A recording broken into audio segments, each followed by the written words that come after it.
আসসালামু আলাইকুম। আমি 2 দিন আগে তাশরিফ খানকে একটা পোস্ট দিতে দেখলাম।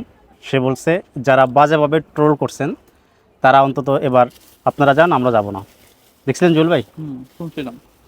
একটা গল্প মনে পড়ে গেছে। একবার মহাত্মা গান্ধী ব্রিটিশ রাজার সাথে বসে একটা চায়ের দোকানে চা খাচ্ছিল। তো চা খাওয়া শেষে ব্রিটিশ সাংবাদিক মহাত্মা গান্ধীকে প্রশ্ন করলো যে আপনি রাজার সাথে যখন চা খাচ্ছেন তখন কি আপনার মনে পড়ে নাই যে আপনার জামা কাপড় একটু কমতি আছে? বুঝছেন? তো মহাত্মা গান্ধী ওই সাংবাদিককে এমন একটা প্রশ্নের উত্তর দিছে, মানে সাংবাদিক অবাক হয়ে গেছে।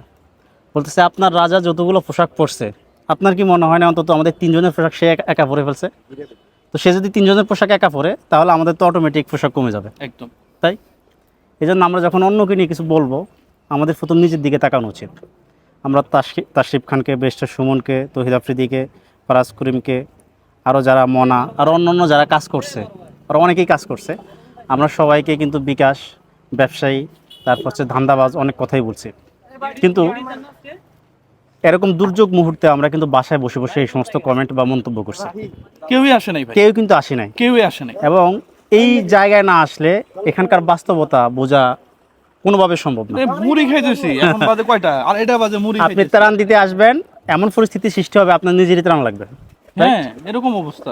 এরকম কঠিন মুহূর্তে যারা আসলে বিকাশের মাধ্যমে হোক বা যে কোনোভাবেই হোক, যারা কাজ করে, যারা এক বুক পানির মধ্যে নেমে মানুষকে উদ্ধার করে, তাদেরকে আমরা অ্যাপ্রিসিয়েট করা উচিত। আমরা অবশ্যই। তাদের দুই একটা অপরাধ, ছোটোখাটো বিষয় নিয়ে এত বাজেভাবে ট্রোল করি যে মনে হচ্ছে সে জীবনে কোনোদিন ভালো কাজ করেই নাই।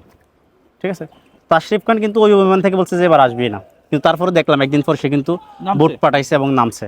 এটা একটা ভালো মানুষ, যার আসলে পরের জন্য কিছু করার মানসিকতা আছে, সে কিন্তু বসে বসে কমেন্টস করবে না, সে কিন্তু বসে বসে সমালোচনা করবে না, সে কিন্তু নেমে পড়বে, মানুষের জন্য কাজ করবে। তো আমাদের সাথে দেখলাম অনেক মানুষ আছে এরকম। তো যারা এই সমস্ত ভালো কাজগুলো করে আমরা যদি তাদেরকে অ্যাপ্রিসিয়েট না করি, তাদের ভালো কাজগুলো যদি আমরা মনে না রাখি, একদিন পর 2 দিন পর যদি ভুলে যাই, তাহলে আসলে ওই বিষয়টা ওরকম হয়ে যাবে যে রাজার মতো, ওই দেশের সাংবাদিকের মতো, সেটাই। যে আমি অন্যের ব্যাপারে কমেন্টস করতেছি, প্রশ্ন করতেছি, কিন্তু আমার নিজের ব্যাপারে কোনো জ্ঞান নেই। কোনো জ্ঞান নেই।